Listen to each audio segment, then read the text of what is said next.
Alô, bom dia, estamos de volta nessa quarta-feira, dia 3 de julho de 2024, sejam todos bem-vindos. E como ontem eu gazeteei, meus amigos, um monte de informações não foram dadas, claro. Eu fiz aqui um grande apanhado, muita informação sobre a esquerda norte-americana, e eu teria que ter comentado alguma coisa ontem. A esquerda norte-americana entrou numa vibe de desespero. Tem gente até falando que a barragem rompeu. Existe um pânico hoje na esquerda e uma luta feroz entre aqueles que querem que Biden renuncie e aqueles que querem que Biden continue. Isso dentro da esquerda.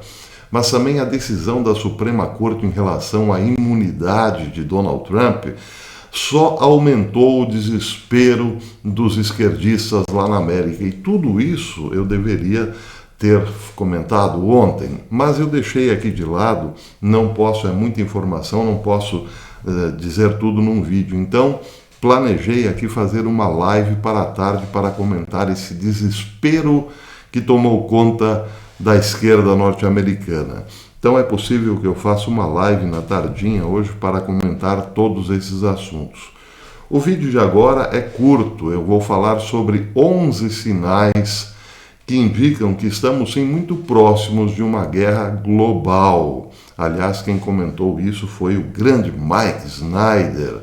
Ele elencou 11 sinais que estão aí para quem quiser ver, vamos dizer assim, que podem nos levar a uma guerra da qual não terá volta, não haverá retorno, evidentemente. E os sinais, aliás, Mike Snyder está dizendo, são basicamente aqueles mesmos que foram ignorados nas outras duas grandes guerras. Na Primeira Guerra Mundial, ele diz, poucos entendiam o que estava acontecendo, poucos previam que de fato haveria uma guerra global. Na segunda, a mesma coisa, muita gente dava risada, inclusive pouquíssimos também entendiam que o mundo caminhava para uma guerra global. E agora a mesma coisa. Então, eu vou comentar sobre isso porque os sinais estão aí. Antes, contudo, quero falar também um pouquinho sobre a detonada que Elon Musk deu na vice-presidente dos Estados Unidos, Kamala Harris. Pois é. Mas antes quero começar com uma notícia engraçada. Vocês sabem que um furacão está passando pelo Caribe, não é? Pois é, o furacão Beryl, se não me engano, não é? Parece que é esse o nome. Bem, o furacão passou pela Venezuela e pegou a vice-presidente do país, a senhora Delcy Rodrigues. Pegou de que forma? Ela estava no leste do país fazendo uma visita a uma cidade bem prejudicada pelos ventos fortes, e os ventos fortes não se fizeram de rogados. Arrancaram algumas árvores e uma dessas árvores arrancadas pelo vento forte atingiu a vice-presidente. Então vocês bem podem imaginar, aqueles insatisfeitos com o regime de Nicolás Maduro aproveitaram a oportunidade para tirar onda no Twitter, no X, melhor dizendo. Gente comentando que as árvores do bem poderiam ter ido um pouco mais longe, em direção ao Palácio Miraflores. Bem, não deu outra. Maduro ficou furiosíssimo, mas furiosíssimo mesmo, com os comentários, e chegou a dizer que essa é a estratégia dos fascistas, da direita radical, discurso de ódio por estarem tirando onda em relação ao acidente sofrido pela vice-presidente. Aliás, parece que o estado de saúde da vice-presidente que foi atingida por uma árvore não é bom. Mas, enfim, o povo é o povo, está lá comentando, muita gente dando risada, não é mesmo? Mas não importa. Para Maduro, discurso de ódio. Ele chegou até a fazer um programa na TV estatal, claro, para ameaçar aqueles que fizeram comentários odiosos no post em que informava do acidente da vice-presidente. Ele fez uma ameaça mais ou menos do tipo, me esperem, hein? Me esperem vocês aí, seus fascistas ordinários. Pois é, Se você perguntar para Maduro o que é o fascismo, ele certamente não saberá dizer, tecnicamente não. Mas, em todo caso, esse é o termo usado pela esquerda, não é, para acusar os seus inimigos. É um rótulo, basicamente, não tem nada a ver com o conceito verdadeiro. Eles usam isso como rótulo. É mais ou menos como xingar de filho daquilo, antigamente, né? Xingar, filho daquilo. Pois é, eles agora usam o termo fascista. O engraçado nessa história, é por isso que eu disse que era engraçado. Não, o engraçado não é a árvore atingir a vice-presidente, não, claro que não. O engraçado é Maduro acusar os outros de discurso de ódio. Maduro, que é filho político e espiritual de Chávez, Hugo Chávez, lembram dele? Pois é, foi Hugo Chávez que disse algo parecido com isso. Te odio, Israel, do fundo, de lo mais profundo de mis entranhas, te odio, Israel. Mas, bem, isso, claro, não é discurso de ódio, claro que não, imagina, deixa pra lá. Discurso de ódio é só dos fascistas, não é não? O engraçado também em relação a Hugo Chávez é que do mais profundo de suas entranhas surgiu um câncer logo depois de ele pronunciar o seu amor a Israel. Bem, engraçado à parte, coisas engraçadas à parte, então vamos aos 11 sinais que Mike Snyder está elencando hoje, que mostram que estamos caminhando para uma guerra global. No primeiro sinal, ele diz o seguinte: o site Político está relatando que Israel e o Hezbollah elaboraram planos de batalha e o governo Biden está convencido de que é provável que ocorram combates intensos. Já imaginaram uma guerra pesada entre Israel e o Hezbollah agora, nesse momento, no Oriente Médio? Pois é claro que você já deve imaginar que o preço do petróleo irá para as alturas, não é mesmo? Não se preocupem porque o pobre não come petróleo, né? Pois é. Acontece que essa guerra só não começou ainda porque esses dois agentes dessa disputa terrível estão atrás de armamentos. E é claro que os Estados Unidos não poderão se furtar em dar armamentos pesados para Israel atacar o Hezbollah. Isso quer dizer atacar o Líbano. Entretanto, contudo, porém, outro sim, não obstante, quem está na presidência dos Estados Unidos é alguém meio que ausente. E não se sabe muito bem dentro de Israel se os Estados Unidos entrarão definitivamente com essa colaboração de grandes armamentos. Do lado do Hezbollah, sabe-se que ele tem uma parceria muito forte com o Irã e possui, aliás, eu venho dizendo isso já há vários anos aqui nesse canal, 150 mil foguetes que podem ser guiados por computador. É foguete que normalmente tem voo cego, né? Pois é, só que no caso do Hezbollah, a esses foguetes foram acoplados aparelhos que permitem que eles sejam não só rastreados via GPS, mas também guiados, no que, claro, aumenta potencialmente o problema para Israel. São foguetes que podem sim ter endereços certos. Mas o que se anuncia aí, claro, mudará imediatamente toda a configuração do Oriente Médio se de fato Israel entrar em guerra com o Hezbollah. Segundo motivo visto por Mike Snyder, o Irã está alertando que haverá uma guerra destruidora se as forças de defesa de Israel entrarem no sul do Líbano. Aliás, a esse propósito, não se sabe com certeza, mas muita gente dentro de Israel aposta que o Irã tem sim já armas nucleares.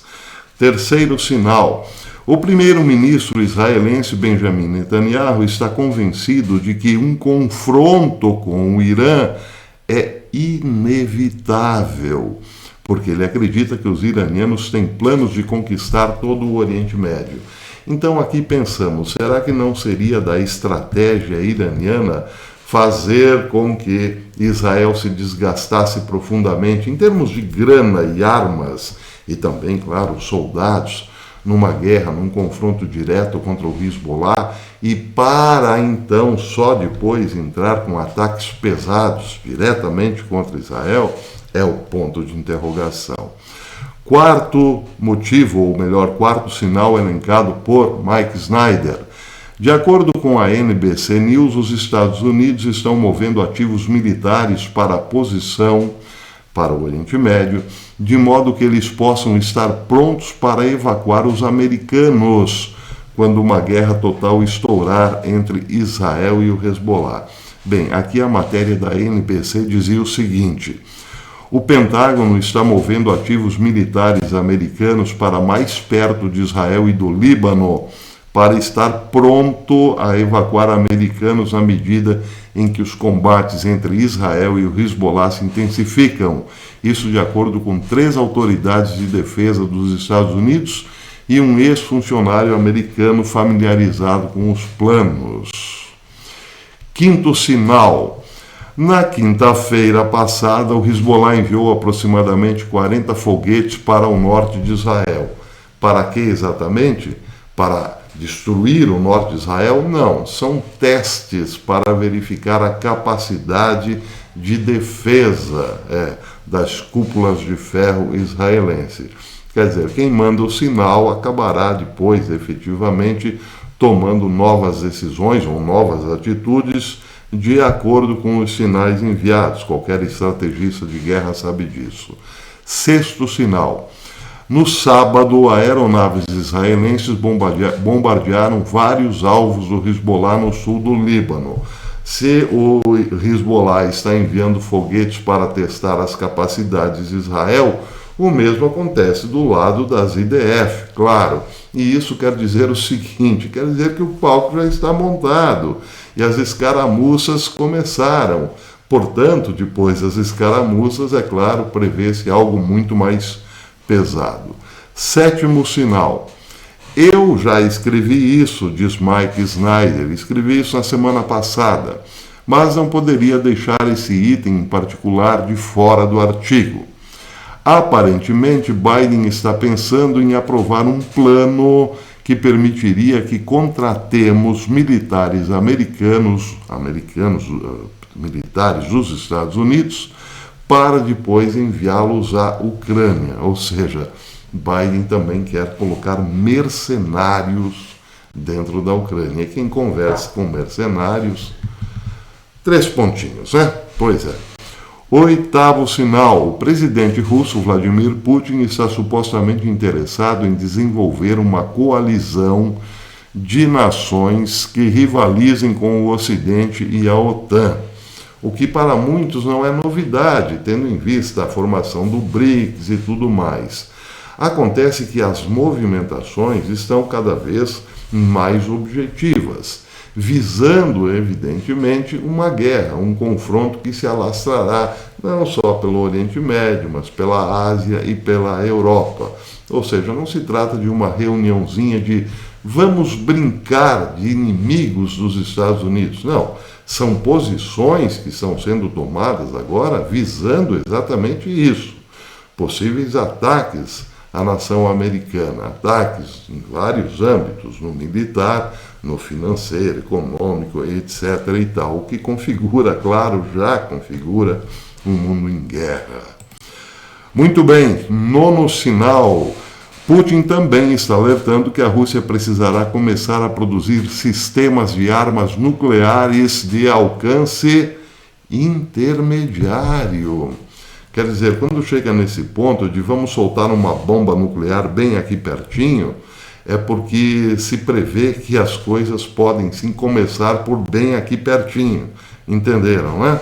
E aonde estaria o bem aqui pertinho, alcance intermediário?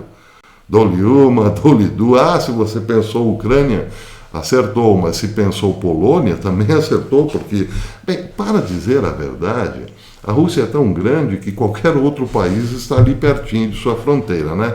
Mas no caso temos que priorizar as fronteiras mais calientes, por assim dizer, nessa reflexão. Então, poderíamos pensar em Polônia, um ataque nuclear à Polônia, já pensaram? Bem, seja como for, Por enquanto, é só um discurso, não é? Por enquanto, está no âmbito da retórica, mas é aquela história, né? Água mole em pedra dura, tanto bate até que fura. Uma hora haverá uma mudança, né? Uma passagem da retórica para a ação, com certeza. 10º ponto, levantado por Mike Snyder. Uma figura muito influente nos círculos de política externa russa sugere que os russos agora devem realmente detonar um dispositivo nuclear para mostrar ao mundo que eles não estão brincando, que eles estão falando sério. Dmitry Suslov, uma figura importante no Conselho de Política Externa e Defesa da Rússia, sediado em Moscou, apresentou a ideia da Rússia realizar uma detonação nuclear demonstrativa, está entre aspas, um movimento que poderia levar ao início da Terceira Guerra Mundial. Essa sugestão alarmante surge à medida em que as tensões com o Ocidente se intensificam devido ao uso pela Ucrânia de armamentos fornecidos pelo Ocidente contra as forças russas. Aliás, as coisas também estão quentes nesse sentido, não é? A cada dia que passa, os russos estão recolhendo mais evidências de armamentos americanos no conflito. Mais pimenta no vatapá, claro. Bem, este não é um ponto levantado por Mike Snyder, ele deu apenas os 10 sinais, mas eu acrescento um comentário seu como o 11º sinal. Diz Mike Snyder: infelizmente, tudo isso está acontecendo em um momento em que 72% dos eleitores americanos acreditam que o sujeito com um dedo no botão nuclear não tem saúde mental ou cognitiva para servir como presidente.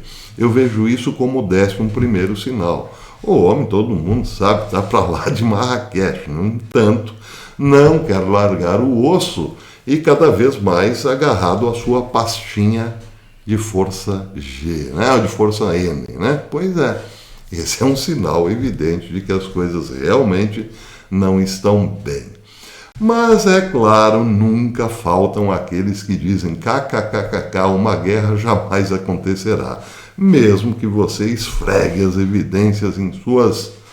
Bem, deixa pra lá, né? Foi assim na Primeira Guerra, diz Mike Snyder, foi assim na Segunda e, claro, será assim na Terceira também. Pouca gente se tocará de que estamos a um passito de mosca da Terceira G. Mas eu estenderia essa história um pouco mais no tempo. Quando Noé começou a construir a arca, muita gente dizia a mesma coisa, né? Publicava lá no Instagram, na época, kkkk, jamais choverá. Pois é. Para terminar, a Noruega, isso é matéria do Natural News, a Noruega está tomando medidas importantes para se preparar para uma possível guerra e fome, enquanto o país inicia um plano para estocar grãos.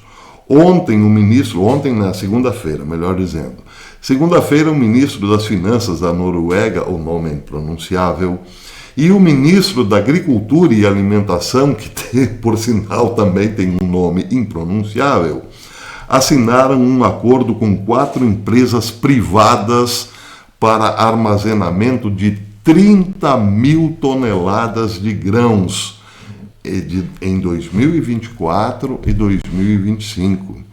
As empresas envolvidas supostamente armazenarão os grãos em instalações existentes em todo o país, mas eles serão de propriedade do governo norueguês e por aí vai. Parece que tem a ver, né, com tudo isso que Mike Snyder estava falando. Para terminar agora, né? Eu disse terminar antes, mas é porque eu sempre me atrapalho nessas coisas. Agora sim, para fechar, Elon Musk detonou Kamala Harris. Pois é, vejam só. Os dias, diz o Gateway Pandit, os dias em que os líderes políticos podiam usar o Twitter liberal para mentir descaradamente sobre questões importantes, caluniar falsamente seus adversários e saírem impunes, acabaram. Pelo menos é isso que estamos vendo sendo colocado em prática pelo X desde que Elon Musk assumiu a plataforma. Em um novo exemplo dessa situação alterada, a vice-presidente dos Estados Unidos, Kamala Harris, ou sua equipe, recorreu às redes sociais para mentir sobre o favorito à eleição presidencial Donald Trump. Porém, não foi como das outras vezes, foi bem diferente agora, bem diferente dos velhos e maus tempos, diz o Gated Pandit.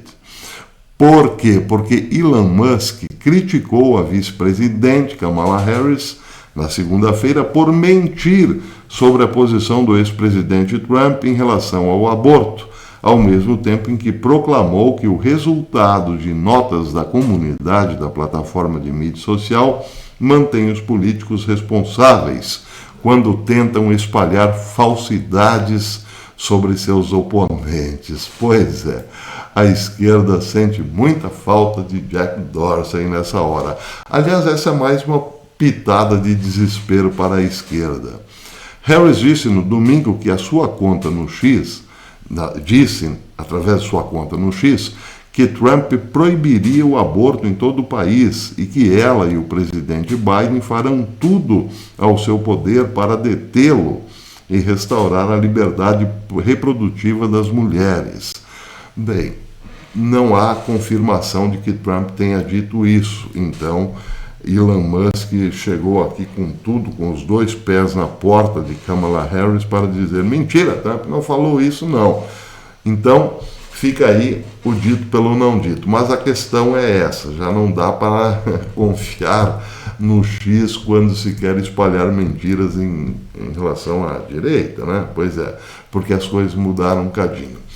Entretanto, contudo, eu não gostei muito dessa história porque acho que deveria ser confirmado por Trump. Sim, é isso mesmo, vamos impedir. Mas como ninguém quer perder votos nessa hora, então fica aí os panos quentes. Mas que existe uma curiosidade, uma pitada de suspeita de que será isso mesmo, existe. Mas ninguém vai falar abertamente, claro que não. Por enquanto, então, fica aí. Palmas para Elon Musk, que está nadando contra a corrente nesse momento em relação ao grande poder exercido pelas narrativas esquerdistas que não tinham nenhum predador no ambiente até então. Mas é, por enquanto, só uma ilha, né? Aqui no YouTube as coisas continuam bem pesadas. É claro, não se vê nem de longe a possibilidade de um Elon Musk por aqui. Então, bem, palmas para o X. Como disse, eu volto, quem sabe na tardinha, para uma live, porque tenho muita coisa para falar sobre o desespero da esquerda norte-americana. Você vai gostar, eu aposto. Por falar em gostar, se gostou desse vídeo, deixe o seu like e verifique aí se você ainda é inscrito nesse canal. Se não for mais inscrito, porque acontece, viu? Acontece que muita gente se inscreve num dia e no outro dia ele não está mais inscrito. Então, se for esse o seu caos, inscreva-se novamente, acione o sininho para receber as notificações dos nossos vídeos. Eu gostaria muito que você se tornasse membro desse canal. A membresia é super baratinha, mas é o que nos ajuda a continuarmos aqui na plataforma por mais algum tempinho. Mas eu já nem ouso mais pedir para que você se torne membro do canal, porque toda vez que eu faço isso, há uma pequena debandada. Daqui a pouco não terei mais nenhum membro, não é? Pois é, coisas da vida. Até depois, se Deus quiser. E juízo, hein? Juízo.